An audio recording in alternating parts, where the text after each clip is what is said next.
Sore harinya, Oral sudah berdandan cantik, mengenakan baju yang lumayan rapi. Ia akan menghadiri seminar yang diadakan oleh salah satu temannya. Ia dan Haidar turut diundang. Oral melihat jam di tangannya. Sudah hampir jam 6 sore. Namun, Haidar tak kunjung pulang. Padahal laki-laki itu berjanji akan pulang tepat jam 5 sore. "Mas Haidar kok lama sih?" rutuk Oral. Ia mengambil handphonenya. Ia hubungi sang suami. Lumayan lama tak ada respon. Tapi akhirnya panggilan Oral diterima juga. "Halo, Rel." Terdengar suara Haidar. "Kamu di mana sih, Mas? Kok nggak pulang-pulang? Kamu ingat hari ini kita mau ngapain kan?" Omel Oral. "Sorry, Rel. Kayaknya aku nggak bisa nemenin kamu ke sana, deh." "Hah? Kok gitu?" Oral tertegun. "Ini aku lagi nemuin klien penting, Rel. Kayaknya sampai malam. Terus acara kita gimana? Kita udah diundang Desi loh, Mas. Nggak enak kalau nggak datang." "Ya kamu kesana sendirilah. Nggak perlu sama aku." "Nggak mau." "Kenapa nggak mau?" "Aku malu lah, Mas, kalau kesana sendirian. Yang lain tuh pada rombongan. Nanti di sana siapa yang jadi teman ngobrol aku? Kan ada Ririn. Ririn jadi narasumber, Mas." "Ya udah, kalau gitu kamu ajak Layem aja." "Kok Layem?" protes Oral. "Daripada nggak ada temennya, kan? Entar apa kata orang, Mas? Pasti orang-orang bertanya-tanya, bisa-bisanya aku ngajak anak EBG ke tempat kayak gitu. Ya kamu tinggal bilang aja dia keponakan kamu. Atau bilang dia supir kamu. Kan, beres." "Haf." Oral menghela nafas sebal. "Udah ya, teleponmu aku matiin. Ini aku lagi sibuk banget. Tunggu, Mas. Aku belum selesai bicara." Tatit, tatit, tatit. Panggilan sudah terputus begitu saja. "Mas Haidar nyebelin," rutuk Oral sambil meletakkan benda pipihnya ke tempat semula. "Terus ini aku harus gimana? Masak aku beneran ngajak si Layem?" Oral kebingungan. Dia sedang menimbang-nimbang saran Haidar. "Ya udahlah, daripada nggak ada temennya." Oral keluar dari kamar. Ia langsung menuju ke kamar Layem. Sesampainya, ia tak langsung mengetuk pintu. Ia malah hanya berdiri di depan pintu tersebut. "Aku bilangnya gimana ya? Aku pengennya tuh nggak kelihatan kalau lagi pingin minta tolong sama dia. Biar dia nggak terlalu kegeeran karena lagi aku butuhin." Gumamnya. Cekrek. Tiba-tiba pintu terbuka. Oral pun otomatis terkejut. Begitupun dengan Layem karena melihat keberadaan Oral di depan pintu kamarnya. "Nyonya kenapa di sini?" tanya Layem. "Anu, itu." Oral malah terbata. "Itu apa? Tak kamu mau nggak nemenin aku?" "Kemana?" "Menghadiri acara seminar temanku." "Oh." Tanggapan Layem hanya seperti itu. "Mau nggak?" "Kalau nggak mau ya udah, aku juga nggak butuh-butuh banget kok ditemenin sama kamu." "Iya, Nyonya. Saya akan temenin Nyonya." Mendengar jawaban Layem, Oral diam-diam mengulum senyum. "Kalau begitu saya ganti baju dulu ya, Nyonya. Biar kelihatan rapi." Tutur Layem. "Ya udah, sana." Timpal Oral. Tetapi dia masih berdiri di tempat. Berdiri di ambang pintu kamar Layem. "Nyonya mau ikut lihat saya ganti baju ya?" "Ya enggak lah." "Ngapain? Kalau gitu ngapain masih di sini? Pintunya mau saya tutup." "Iya juga ya," batin Oral. "Aku tunggu di depan. Cepet, nggak pakai lama." "Iya, Nyonya." Oral pun pergi. Ia masuk kembali ke kamarnya sendiri. Mengambil tas, handphone, dan mengenakan sepatu. Setelah itu, ia pergi ke ruang tamu. Duduk santai di sofa sambil menunggui Layem. Selang 5 menit kemudian, Bok, laki-laki itu pun muncul. Melihat penampilannya, bibir Oral tanpa sadar menganga karena begitu terkesima. Astaga! Kenapa dia bisa setampan ini, padahal cuma pakai kemeja sederhana, batin Oral. Nyonya kenapa? Gak ada yang salah kan dengan penampilan saya? Rupanya Layem menyadari tatapan Oral. Enggak! Udah lumayan rapi. Yuk, berangkat. Ajak Oral. Ia dan Layem pun segera meninggalkan apartemen. Hai, Rel! Ia celingukan seperti sedang mencari seseorang. Mas Haidar mana? Ia menanyakan keberadaan Haidar. Mas Haidar nggak ikut. Dia lagi sibuk kerja. Wah, sayang sekali. Padahal rencananya, dia juga yang mau aku jadikan narasumber. Cari yang lain lah. Di sini kan banyak pengusaha-pengusaha sukses. Ya nanti gampang lah. BTW, dia siapa? Desi menunjuk Layam dengan tatapannya. Layam yang sedari tadi berdiri di samping Oral. Anu, dia asistenku. Jawab Oral terbata. Asisten? Gaya banget kamu. Cuma ibu rumah tangga punya asisten segala. Hah? Jangan salah. Aku kan ibu rumah tangga dari suami kaya raya. Ah, iya, bener. Desi tertawa paksa. Kalian silakan duduk, Gih. Aku mau menyambut tamu-tamu undangan yang lain. Oke. Oral segera mengajak Layam duduk di salah satu bangku barisan depan. Bangku yang disediakan untuk orang-orang spesial seperti dirinya. Selang 15 menitan, setelah pengunjung memenuhi kursi-kursi yang ada di dalam aula, akhirnya seminar pun dimulai. Seorang MC membuka acara tersebut. Disusul oleh sambutan Desi, si penyelenggara acara. Kemudian beberapa narasumber yang ditunjuk. Mereka adalah para pengusaha sukses yang akan membagi ilmu mereka kepada para pengunjung seminar. Tetapi begitu mengejutkan, rupanya Oral ditunjuk menjadi salah satu bagian dari para pengusaha sukses tersebut. Ia dimohon untuk jadi narasumber. Padahal, ia hanya istri dari seorang pengusaha. Ia tak pernah tahu seluk-beluk perusahaan yang dipimpin oleh sang suami. Untuk Ibu Oral silahkan maju ke depan. Perintah si MC. Sial, kenapa aku ditunjuk juga sih? Aku kan gak tahu apa-apa tentang bisnis. Rutuk Oral pelan. Ia tengah begitu panik. Dan mau tak mau, ia pun menyanggupinya. Ia hampir mengambil mikrofon yang tergeletak di atas meja di hadapannya. Namun, setit. Layam lebih dulu mengambilnya. Biar saya aja yang gantikan Nyonya. Nyonya sebenarnya keberatan kan? Hah! Oral terkejut dengan ucapan Layem. Kamu serius? Emang kamu bisa? Kamu kan hanya anak SMA, mana tahu kamu soal bisnis? Layem hanya tersenyum simpul menanggapi ucapan Oral yang terkesan meremehkan. Maaf, bolehkah saya mewakili Nyonya Oral? Nama saya Layem, saya asisten beliau. Beliau saat ini sedang tidak begitu fit, jadi saya yang akan menggantikannya menyampaikan materi yang sudah beliau persiapkan. Tutur Layam kepada MC, juga kepada para pengunjung seminar. Boleh. Silakan, maju ke depan. Perintah si MC. Layam beranjak dari tempat duduknya yang semula. Ia berjalan naik ke panggung.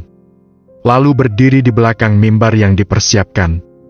Dia pun memulai menyampaikan serba-serbi mengenai ilmu bisnis.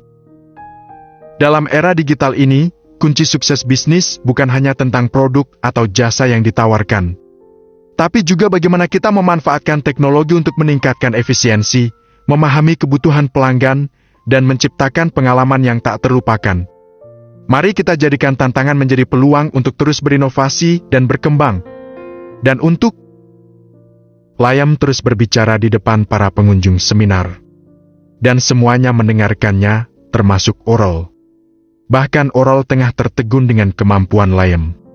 Pikirnya, bisa-bisanya Bok, yang bahkan belum lulus SMA tersebut bisa lancar menjadi seorang narasumber bisnis. Seolah dia sudah benar-benar menguasainya. "Layam, asisten Anda?" Seseorang tiba-tiba duduk di samping Oral. Laki-laki tua yang usianya kurang lebih 50 tahunan. "Iya, Pak. Anda mengenal Layam?" tanya Oral. "Dia murid saya di sekolah." "Hah?" Oral tertegun. Jika laki-laki itu benar guru Layam, berarti laki-laki itu tahu kalau Oral sedang berbohong tentang Layam yang adalah asistennya. "Dia anaknya memang cerdas. Selalu berprestasi di sekolah," terang si laki-laki tersebut. "Kami para guru-guru sangat menyukainya. Meski kehidupannya kurang beruntung dibanding anak-anak yang lain, tetapi semangat belajarnya, juga semangatnya untuk sukses, sangat tinggi. Patut diacungi jempol. Oh ya, sebenarnya dia juga sempat mendapatkan tawaran beasiswa untuk kuliah di luar negeri. Sayangnya, dia menolaknya." "Kenapa ditolak, Pak?" sahut Oral. Ia begitu penasaran. "Katanya, dia tak mau meninggalkan ibunya sendirian di sini. Dia bilang, dia tetap akan bisa sukses tanpa harus keluar negeri. Dia memang anak yang istimewa. Unik." Si laki-laki menjelaskannya sambil tersenyum kecil. Terlihat ia memang benar-benar mengagumi kepribadian Layam. Mendengar cerita tersebut, tatapan Oral refleks tertuju ke arah Layam yang masih berdiri di belakang mimbar, masih mengutarakan pengetahuannya tentang bisnis yang ia fahami. Bibir Oral tanpa sadar melengkungkan senyum. Rupanya ia juga tengah terkagum dengan sosok Layam. Sosok yang sebetulnya sudah mulai menggetarkan hatinya. "Kita mau langsung pulang, Nyonya?" tanya Layam sambil mengemudikan mobil Oral, usai pulang dari seminar dan makan malam. "Iya, kita langsung pulang aja. Aku capek." "Baiklah." Layam sedikit mempercepat laju mobil yang ia kendarai. Karena sepertinya Oral ingin cepat-cepat sampai ke rumah. "Dert." Handphone Layam bergetar. Sambil fokus ke jalan, ia meraih benda pipihnya tersebut. Tampak ada panggilan dari Ani, teman Claudia. Layam pun segera menerimanya sambil terus mengemudi. "Halo, Tante," sapa Layam. "Layam, kamu bisa ke kantor polisi nggak sekarang?" ucap Ani di seberang telepon. "Kantor polisi?" Layam tertegun. "Emang ada apa, Tante?" tanyanya. "Ibumu lagi terlibat masalah. Dia berantem sama sesama LC. Sekarang dia sedang ada di kantor polisi." "Haf." Layam menghela nafas mendengar berita tersebut. Ia tak begitu terkejut, karena tak sekali ini Claudia terlibat masalah yang sama. "Kamu bisa ke sini, kan? Aku hubungi Louis nggak bisa. Makanya, aku terpaksa hubungi kamu." "Iya, Tante. Saya akan segera ke sana. Bilang sama ibu, jangan khawatir. Saya akan bantuin dia." Obrolan pun berakhir. Layam kembali memasukkan gadgetnya ke dalam kantong celana. "Nyonya, bisakah kita mampir ke suatu tempat dulu?" ucap Layam ke arah Oral. "Kemana?" "Ke kantor polisi." "Hah? Ngapain ke kantor polisi?" Oral terkejut. "Ibu saya sedang ada di sana, Nyonya. Saya harus menolongnya. Atau, Nyonya mau saya antar pulang dulu?" "Gak usah. Kita langsung ke sana aja. Nyonya gak masalah?" "Iya, aku gak masalah." Layam pun segera mengarahkan mobil yang ia kemudikan ke jalan menuju ke kantor polisi. Ia melajukannya dengan kecepatan tinggi. Sesampainya di kantor polisi, Layam segera menemui petugas yang mengurusi kasus Claudia. Sedang Oral menunggu di luar. Ia juga bersama Claudia dan teman-temannya. Kerap kali Claudia melihat ke arah Oral. Menatap Oral dari ujung kepala sampai ke ujung kaki. Sebetulnya Oral begitu risih dengan tatapan tersebut. Tetapi ia tak bisa menegur. Karena setidaknya ia harus menghormati ibu dari Layam. Ternyata dia ibu biadab yang memaki anaknya sendiri dengan kata-kata menyakitkan, batin Oral merutuk. Tap, tap, tap. Layam akhirnya keluar dari salah satu ruangan di dalam bangunan kantor polisi. Ia langsung menghampiri Claudia. Semuanya udah beres, Bu. Sudah aku selesaikan. Lain kali jangan gini lagi ya, Bu. Gak baik. Tutur Layam. Ia berusaha menasihati Claudia. Gak usah sok peduli kamu. Juga kamu gak perlu mencampuri urusanku. Aku kan udah bilang, aku bukanlah ibumu lagi. Antara kita udah gak ada urusan lagi. Terus ngapain kamu perlu datang ke sini? Aku gak perlu bantuanmu. Caci Claudia seperti biasanya. Ia enggan berterima kasih, malah melontarkan kata-kata tersebut. Layam tak menggubris. Ia malah segera meraih pergelangan tangan Claudia. Ayo, aku antar pulang. Ajak Layam. Buka. Claudia memukul punggung Layam dan melepas paksa genggaman tangan Layam. Kamu itu bebal. Aku udah bilang, nggak sok-sokan peduliin aku. Gak usah sok-sokan jadi anak yang berbakti. Kamu itu sekarang bukan anakku. Dan aku tak sudi punya anak kayak kamu. Sekarang, pergi saja sendiri. Pergi dari hadapanku. Aku muak terus-terusan lihat kamu. Aku. Why? Teriak Oral. Ia sudah benar-benar tak tahan mendengar cacian Claudia terhadap Layam. Dasar ibu gak tahu diuntung. Umpatnya sambil mendekap ke arah Claudia dan Layam. Ibu dan anak itu pun terkejut. Hah! Harusnya kamu tuh beruntung punya anak kayak Layam. Bukan malah mencaci makinya kayak gini. Apa kamu tahu, dia tuh sangat menyayangi kamu. Dia beneran peduli sama kamu. Dia sangat memprioritaskan kamu. Tutur Oral. Ia sambil menuding-nudingkan tangannya ke depan wajah Claudia. Dan apa kamu tahu juga, dimanapun dia berada, dia selalu ingat kamu. Dia selalu kepikiran kamu. Contohnya, dia sering belikan barang-barang apapun setiap berkunjung kemanapun. Dia selalu berharap kamu suka dengan apa yang dia kasih. Dia tuh tak sekalipun ngelupain kamu.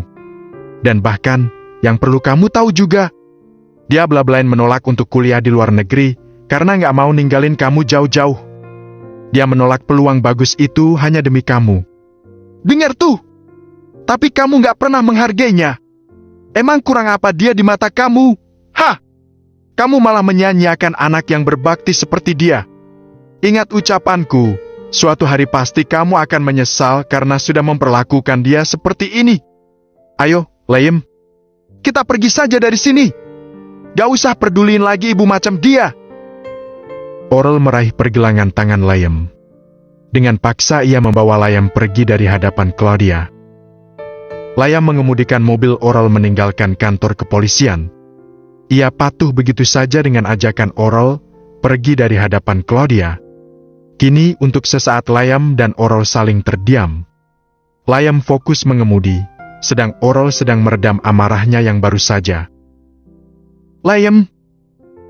Akhirnya Oral bersuara. Ya, Nyonya? Timpal Layam. Kenapa sih? Kamu terima-terima aja dicaci maki sama ibu kamu itu? Emang kamu gak merasa sakit hati?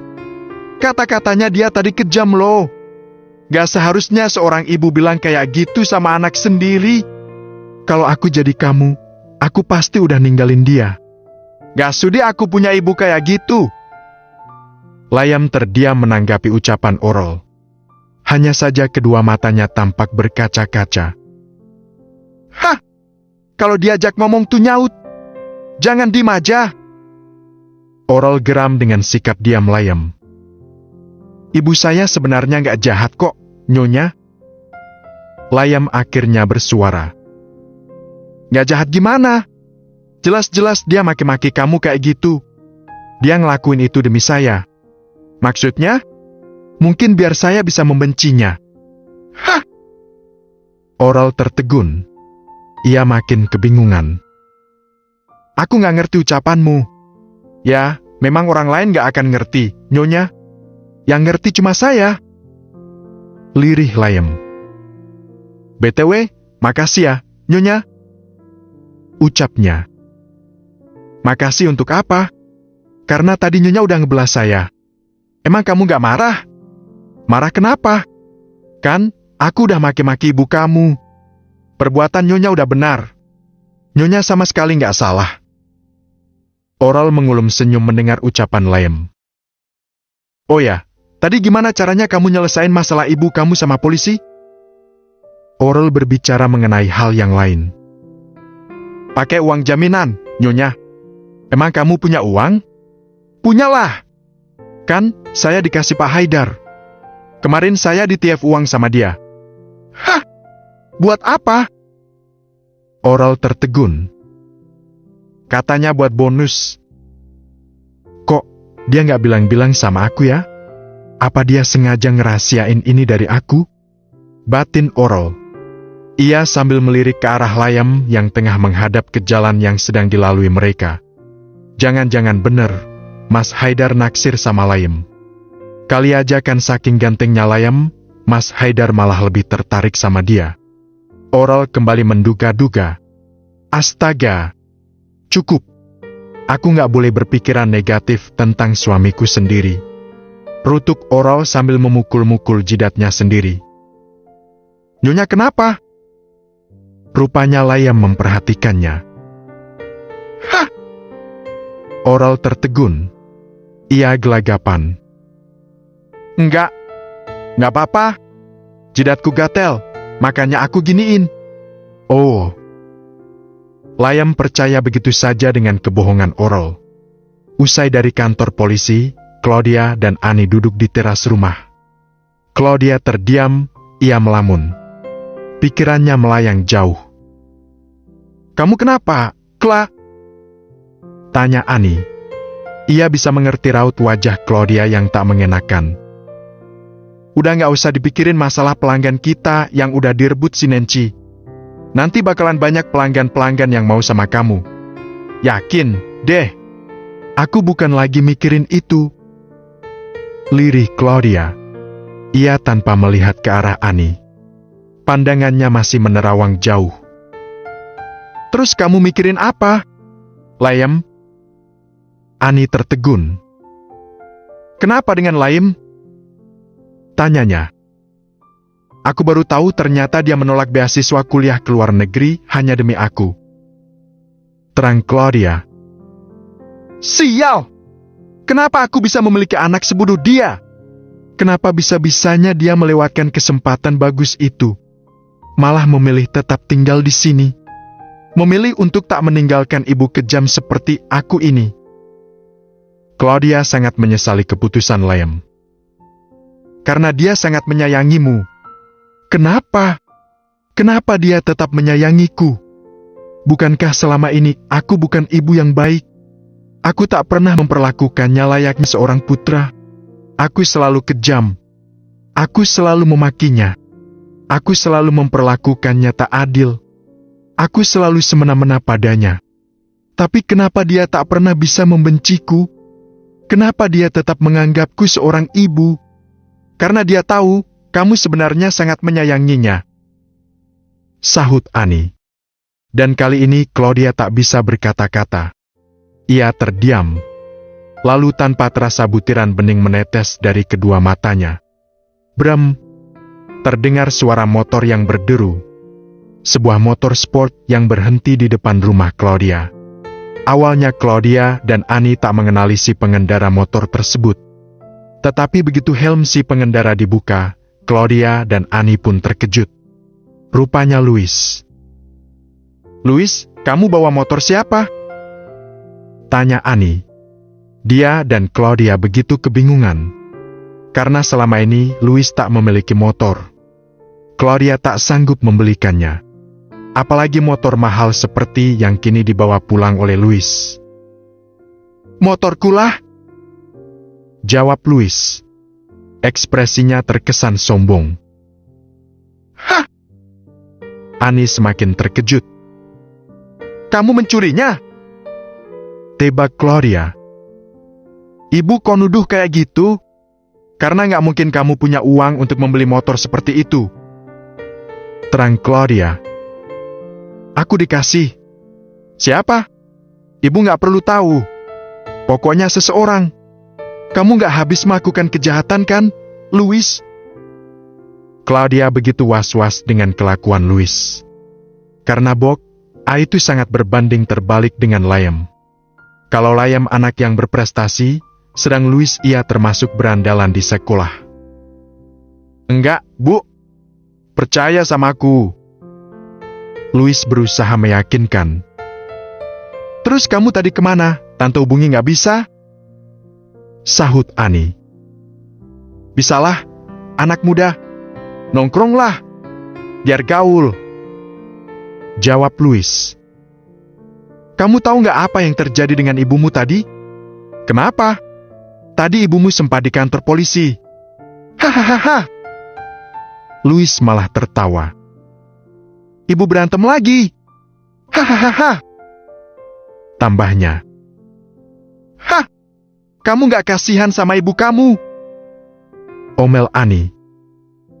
Ngapain dikasihani bukan Wonder Woman? Badas. Dasar anak kurang ajar. Annie memukul kepala Louis. Kamu nggak ingin tahu gimana cara ibumu lolos dari polisi? Hah? Paling ditolongin Liam, kan? Aku udah hafal. Dia kan kayak malaikat penolong buat ibu. Udah, aku mau mandi. Habis itu mau mabar. Louis nyelonong masuk ke dalam rumah. Tak begitu peduli dengan Annie yang tengah begitu geram. Yang kayak gitu, anak yang kamu sayangi, ha! Kali ini makian Annie terhadap Claudia. Sudahlah, biarkan saja dia. Timpal Claudia. Entah mengapa jika menghadapi Louis, ia selalu bisa bersabar. Ha, kamu jangan terlalu memanjakannya. Jangan mentang-mentang dia anak dari almarhum suamimu. Kamu jadi selalu memaklumi perbuatannya dia. Annie berusaha menasehati. Kamu nggak pulang? Ini udah malam. Claudia mengalihkan pembicaraan. Dan Annie terpancing begitu saja. Dia tampak langsung melihat jam di tangannya. Ya udah, aku pulang dulu. Pamit Annie. Ia pun benar-benar pergi dari rumah Claudia. Begitu sampai ke apartemen, Oral langsung masuk ke kamar. Seketika ia melihat keberadaan Haidar.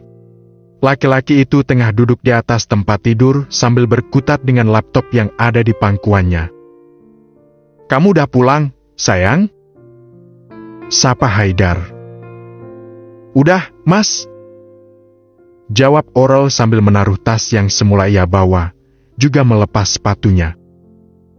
Gimana acaranya? Lancar? Lancar. Tapi kamu tahu nggak, Mas? Aku tadi mau disuruh jadi narasumber lo. Ucap Oral sambil naik ke atas tempat tidur. Benarkah? Iya. Padahal kan aku nggak tahu apa-apa tentang ilmu bisnis. Terus gimana? Kamu nolak? Untung ada Liam. Liam? Haidar mengernyit. Iya, dia gantiin aku, Mas. Maksudnya dia gantiin kamu jadi narasumber? Iya. Kamu tahu nggak, Mas, dia ternyata pinter banget, Mas. Dia lancar banget ngomong di depan banyak orang. Dan wawasannya tuh luas. Dia kayak menguasai ilmu bisnis. Pokoknya, dia nggak kelihatan kalau masih anak SMA. Tadi aja semua orang sampai terkagum-kagum sama dia. Ya mungkin karena dia juga ganteng sih. Hei. Oral begitu menggebu-gebu menceritakan tentang sosok Liam. Dan Haidar sedikit tertegun dengan perubahan sikap sang istri yang kini begitu lain memperlakukan Liam. Kini Oral tak begitu membenci bocah rem aja tersebut. Sepertinya kamu udah mulai suka ya sama Liam? Tanya Haidar. Hah? Oral tercekat mendengarnya. Suka gimana, Mas? Maksudnya? Aku tuh cuma udah mulai nyaman aja bergaul sama dia. Udah gak begitu benci dia. Tapi kalau suka kayaknya nggak deh, Mas. Aku kan sukanya cuma sama kamu. Oral berusaha mengelak dengan ekspresi wajah yang sedikit panik. Udah, Aku mau bersih-bersih badan dulu. Habis itu aku mau tidur, capek. Oral berusaha melarikan diri dari pembicaraan yang baru saja. Ia segera turun dari tempat tidur, lalu berjalan masuk ke kamar mandi. Haf! Oral menghela nafas lega setelah menutup rapat pintu kamar mandi. Masak sih aku mulai suka sama Layem. Gumamnya. Astaga! Ngapain aku mikirin itu? Oral berusaha membuang jauh-jauh pikiran tersebut. Ia segera melakukan niatannya. Membersihkan diri sebelum beranjak tidur. Gosok gigi, membersihkan muka, tangan, dan kaki. Setelah selesai, ia keluar dari ruangan lembab tersebut. Oral kini terlihat segar. Ia sudah mengenakan baju tidur. Usai mengoleskan krim malam, ia ikut naik ke atas tempat tidur. Kembali berada di samping Haidar yang sedari tadi masih berkutat dengan laptopnya. Aku tidur duluan ya, Mas. Ucap Oral sambil mulai berbaring. Tumben kamu gak ngajakin ngobrol dulu. Biasanya kan kamu nanya dulu tadi aku di kantor ngapain aja. Ngobrol sama siapa aja. Pergi kemana aja. Aku lagi malas, Mas. Ngantuk. Masak jam segini udah ngantuk? Ayolah, temenin aku dulu. Telapak tangan Haidar mengelus jidat Oral. Udah dong, Mas. Aku tuh beneran mau tidur. Jangan gangguin aku. Oral menyibakkan tangan Haidar. Hal yang sebelumnya tak pernah wanita itu lakukan.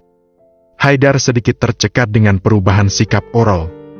Karena bukankah selama ini ia yang selalu bersikap dingin, tetapi kenapa malam ini seakan Oral yang balas melakukannya? Ya sudah, kamu mau tidur saja. Haidar terpaksa berkata demikian. Oral memejamkan matanya. Selang beberapa saat kemudian, ia sudah terlepas. Mungkin karena ia benar-benar kecapekan. Sedang Haidar, ia kembali fokus ke layar laptopnya. Tetapi hanya sebentar. Karena kemudian ia mengakhiri pekerjaannya. Ia tutup laptop yang ada di pangkuannya. Setelah itu, ia menaruhnya ke meja nakas. Haidar hampir berbaring seperti Oral. Tetapi kemudian matanya menangkap keberadaan selimut Oral yang sedikit tersingkap ke bawah. Ia pun membenarkannya. Memasang tepat di seluruh permukaan buh Oral. Setelah itu, ia malah melihat lekat-lekat wajah sang istri. Ia juga sempat merapikan rambut Oral yang menjuntai ke depan. Ke wajah cantik wanita yang dinikahinya setahun yang lalu tersebut. Haidar terus memperhatikannya. Bahkan dengan tatapan yang dalam. Dan tanpa sadar, ia mendekatkan bibirnya ke bibir Oral. Ia hampir mencium sang istri. Hal yang sebetulnya sangat ingin ia lakukan sejak dulu. Tetapi tiba-tiba, Enggak, aku nggak boleh ngelakuin ini. Ini nggak benar. Tuturnya. Ia segera menjauhkan bibirnya. Kini ia pun benar-benar berbaring. Memejamkan matanya rapat-rapat. Berusaha menepis keinginannya yang baru saja